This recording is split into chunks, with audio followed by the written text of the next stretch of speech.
नमस्कार, आप देख रहे हैं एबीपी न्यूज। मेरा नाम है प्रीति दहिया और यूक्रेन में रूसी हमले का आज तीसरा दिन है। आज भी रूस के विमान अलग अलग ठिकानों पर बमबारी कर रहे हैं।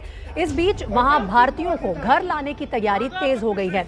आज दोपहर 12 बजे सुरक्षा मामलों की कैबिनेट कमेटी की बैठक होनी है। आर्थिक मामलों की मंत्रिमंडलीय समिति की भी बैठक होगी और खुद प्रधानमंत्री मोदी की अध्यक्षता में कैबिनेट कमेटी ऑन सिक्योरिटी की बैठक होगी और उसमें आगे की रणनीति पर भी विचार होगा। किस तरह वहां जो हजारों भारतीय छात्र फंसे हुए हैं उन्हें सुरक्षित वापस अपने देश लाया जाए। सड़क मार्ग के जरिए फिलहाल सुनिश्चित किया जा रहा है कि इन छात्रों को पड़ोसी मुल्कों में ले जाया जाए और वहां से एयर इंडिया के विमान में उन्हें वापस लाया जा रहा है। और रूस यूक्रेन युद्ध जारी है तो लगातार उससे जुड़ी तमाम अपडेट्स और उनका विश्लेषण चल रहा है। प्रणय उपाध्याय मेरे सहयोगी यूक्रेन की राजधानी कीव से हमारे साथ मौजूद हैं। साथ ही विवेक काटजू साहब और कर्नल दानवीर मेरे साथ यहाँ स्टूडियो में मौजूद हैं। कर्नल दानवीर, मैं आपसे बात करना चाहती हूँ। थोड़ी देर पहले जब हम प्रणय उपाध्याय से अपडेट ले रहे थे कि किस तरह से अब यूक्रेन अपने आप को बचाए, क्योंकि मिलिट्री तौर पर तो पूरी तरह से पलड़ा भारी है रशिया का, और नेटो की तरफ से या पड़ोसी राज्यों की तरफ से कोई कमिटमेंट नहीं आया है कि उन्हें कोई मदद दी जाएगी। तो ये युद्ध अब किस तरफ जा रहा है?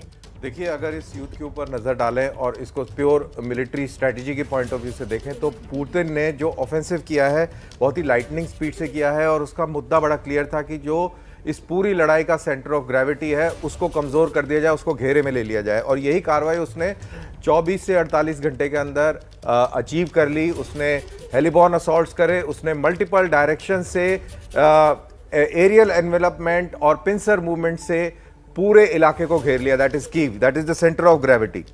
अब छोटे छोटे इलाकों में अलग अलग जगह पर युद्ध चल रहा है, मॉपिंग अप चल रही है, ये चलती रहेगी। लेकिन सबसे अहम है कीव के अंदर। अब कीव के अंदर जो लड़ाई है वो कन्वेंशनल लड़ाई से ट्रांसफॉर्म हो रही है टुवर्ड्स गुरिल्ला वॉरफेयर। और अब सवेरे जब रिपोर्ट्स आ रही हैं वो ये कह रही हैं कि स्ट्रीट फाइटिंग अब शुरू हो गई है।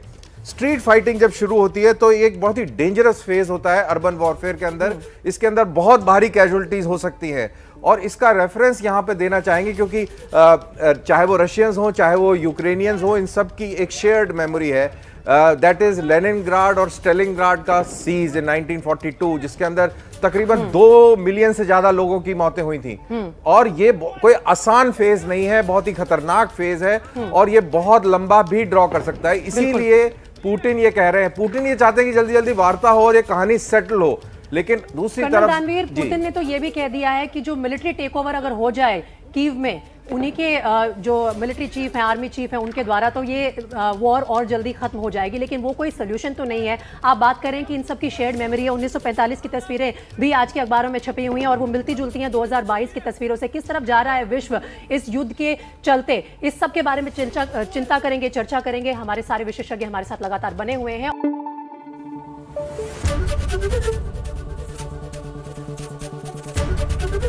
एबीपी न्यूज आपको रखे आगे।